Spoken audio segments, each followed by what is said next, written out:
So here's how it all shook out. They had the Eagles and the Niners named the big dogs. In that hovering category, we've got the Cowboys, the Vikings, the Seahawks, the Giants. Still to be determined. How about the Lions, the Saints, and the Rams? And then shock the world. Here's the teams at the bottom. The Commanders, how long has it been since the Packers have been in that category? The Bears, the Falcons, Bucks, Panthers, and Cardinals. So the Bears and Falcons merge like the Steagles? We're running out of room. What's happening there? Which one of the teams that we just showed you looks out of place in the category that they were put in, Sean? Yeah, it's interesting to me that we just have two teams as the big dogs. So we got the Niners and the Eagles, and I just look at it from a team standpoint. Forget about the playoff mishaps.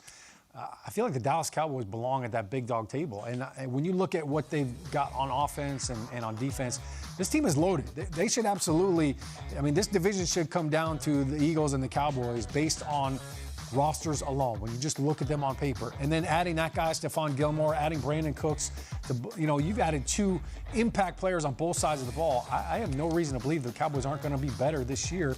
Tyron Smith missed 13 games last year, ended up filling in. They played with a rookie left tackle at times in Tyron Smith. So I think that they're going to be better.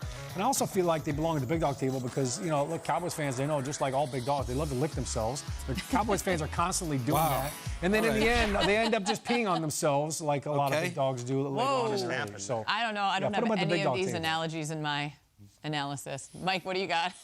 Not that. That's for sure. Boy, I wish I could do that. He'll bite you. Somebody's going to win the NFC South, right? Somebody's going to make the playoffs. So that, by sheer factor of making the playoffs and hosting a game, they're going to be hovering, right? And I think the New Orleans Saints, at least, I understand the to-be-determined categorization, but I think they should be in. I just look at this is the easiest schedule in the league, and I know people are cringing. Dennis Allen is saying, "Shut up, Mike. Don't say that." But you're seeing some folks right here. You're seeing enough talent. You're seeing Alvin Kamara. There's Derek Carr. I know that the Raiders fans and he are having their way with each other on social media right now in response to some of his comments, but that to me is a proven commodity now at the quarterback position. And I see talent all over this roster, and I'm seeing a team that's going to win the division. So at least put them hovering. I'm not saying big dog, and boy, because of that schedule, they're going to host a bunch of playoffs. No, but at least hovering, to me, they should be up in that tier.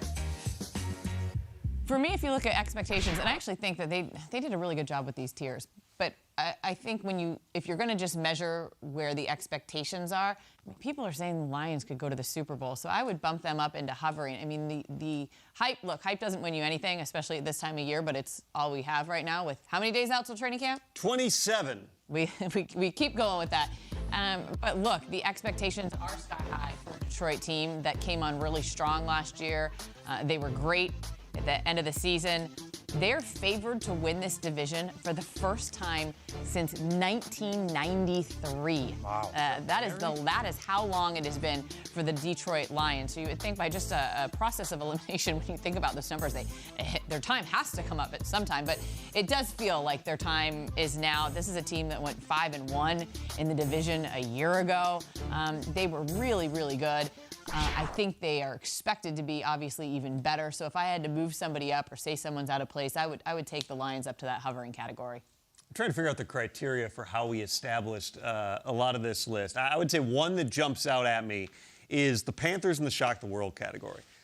I personally wouldn't be shocked at all if they win the NFC South. Just look at what they've done. Obviously, they trade up to number 1. They take Bryce Young. He was the most pro-ready quarterback in this draft. He's accurate. He's a quick processor. He's a really mature guy. He's the one quarterback in this entire group who you said, okay, he can step in immediately. As long as you get comfortable with the fact that he's not the biggest guy, not the biggest arm, he's going to be able to function. And what did they do? Scott Fitterer, Frank Reich, they got a bunch of veterans around him. They signed Miles Sanders, Adam Thielen, Hayden Hurst, DJ Chark, and they brought in a coach in Frank Reich, who you would think, based upon his track record, will be able to get them up to speed quickly because the Colts were very competitive in Frank Reich's first season as well.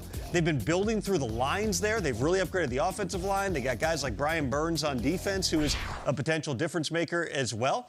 I have no idea who's going to win the NFC South. I really don't know. I think it's telling that we've got from the division 1 team in to be determined and 3 in shock the world. But to me, the Panthers are much closer to, however you want to define it, the to be determined type of a category, just because they were built last year playing with P.J. Walker, and they still won a bunch of games down the stretch under an interim coach. They almost got into the playoffs last year. Right.